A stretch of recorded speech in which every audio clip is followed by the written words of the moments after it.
Thank you, Chair. Even though the Federal Home Loan Bank system exists for the purpose of housing finance, as you know, federal home loan banks made $30 billion in advances to Silvergate, SVB, and Signature for reasons that appear to have nothing to do with housing finance. Silvergate specialized in banking the crypto industry, SVB specialized in banking the tech industry.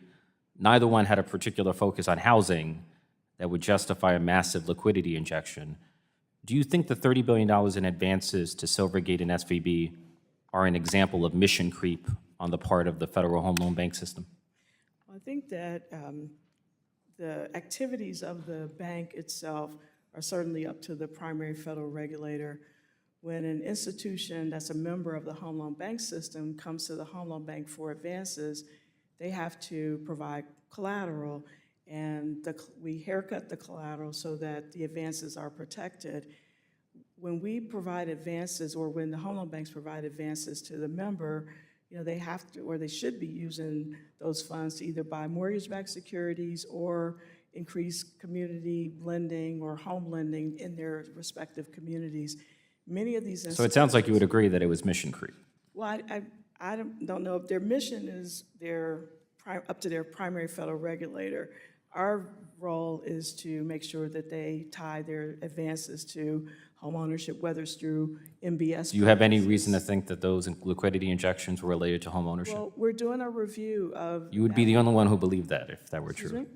You would be the only one who believed that if that were true. I'm not sure if anyone thinks that that was related to. We'll find out the facts and put them in our report. The banks that received the $30 billion were at imminent risk of failing and ultimately did fail. And if the federal government had never intervened to ensure the deposits of SVB and Signature, those FHLB funds would have been permanently lost. Do you think it was responsible for the federal home loan banks to inject $30 billion into failing banks? Well, the advances are covered by collateral, so the home loan banks don't lose funds at all, and 9 times out of 10, they're over-collateralized, so it's not a loss for the home loan banks. Are you investigating whether these injections were related to housing finance, or? We're taking a holistic view at everything that happened that weekend. What's the timeline for the review? September 30th. Fox News had a headline that read, "New mortgage rules favor buyers with bad credit." The implication of the headline is that it disfavors buyers with good credit. According to an Urban Institute analysis of the new pricing matrix, those with the lowest credit scores and down payments would pay as much as 2.2% in LLPA fees, whereas those with the highest credit scores and down payments would pay nothing in LLPA fees. Does that strike you as a pricing model that, in the words of Fox News, favors buyers with bad credit? Our new pricing grid in no way allows persons with high down payments and high credit scores to pay more than low. Right. It just doesn't work that Quite way. the opposite. Yes, the opposite. So the reporting on FHFA has not been fair and balanced. Correct.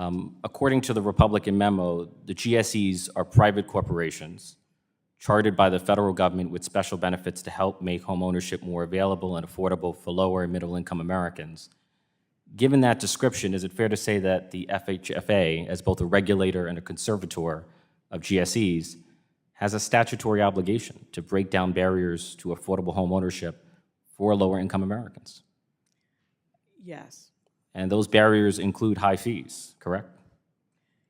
Many. And we actually have equitable housing finance plans that look at what the barriers are and provide suggestions on how to remove those barriers for underserved areas. But reducing fees for lower income, lower wealth borrowers is not an act of radical redistribution on your part. It's a fulfillment of the mission conferred upon you by Congress. Is that a fair assessment? Yes, and we did eliminate the upfront fees for first-time home buyers throughout the country.